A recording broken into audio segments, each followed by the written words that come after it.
Welcome back. Our next interview is an exclusive with Iraq's ambassador to the United Nations. The interviewer is senior producer of this show, Jonathan Roth.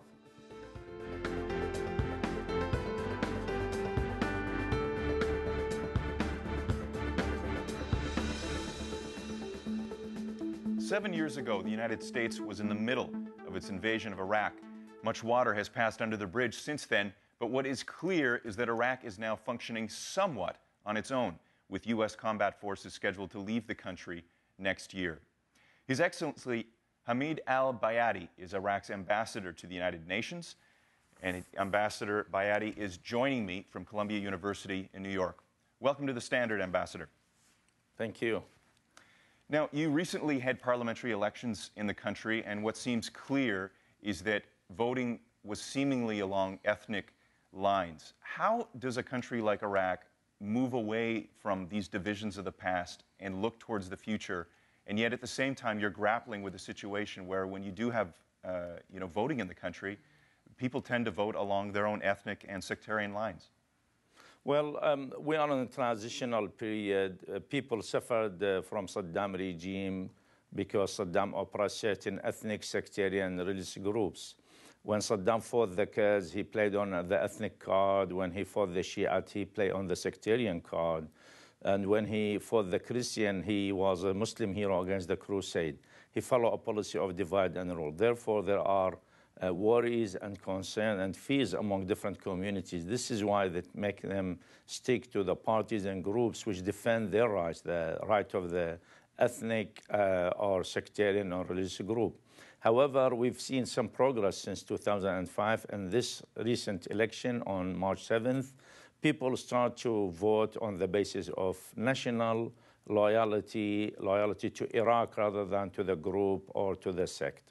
Right. Now, a question for you, because I think a lot of, at least Westerners, view this whole problem and see it as something that obviously Saddam Hussein had a large role in propagating in the divisions between the Shias and the Sunnis.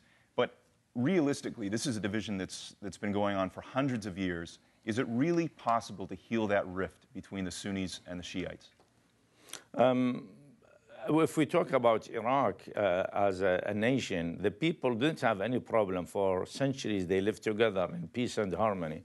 However, they suffered from oppression of dictatorship or brutal regimes such as Saddam. So when Saddam oppressed the Kurds are afraid of the government. This is why they stick together. It's the same with any other sectarian or religious groups. Even with the Christians, they were oppressed. Their churches were demolished. Priests, they were arrested and executed. Now, it will take some time when Iraqis go back and start to be loyal to the country rather than to the sect or to the ethnic group. So, and Al-Qaeda play an important role in dividing the people. Al-Qaeda tried to bring a sectarian war between the Sunnis and Shiite because they thought they will have the support of the Muslim world, which is Sunni. The majority are Sunnis. And Al-Zarqawi wrote to Osama bin Laden that if the Iraqi government gets stronger and control the situation, they will have no option but to pack and leave as they did in Afghanistan. And the only solution, as he put it, the leader of Al-Qaeda in Iraq, to Osama bin Laden, to bring sectarian war between the Sunnis and the Shiite. Okay, let me move from there and talk a little bit about the American occupation. At this, where we stand currently today, is the American withdrawal next year still on course? Yes, I think according to the status of forces agreement, all U.S. forces should be withdrawn by end of 2011. That is going to happen. Now, with that coming up here next year, I'm sure, well, I'm not sure. That's why I'm going to ask you. Has there been some concern within the Iraqi government that the Obama administration is not nearly as focused on Iraq as it should be, vis-a-vis taking a look at what they've been doing in Afghanistan? Afghanistan certainly seems to be the war that President Obama was talking and discussing during the election campaign over a year ago, and even in terms of what he's done within the last few months in Afghanistan. What is your perspective on how the Obama administration has handled your country?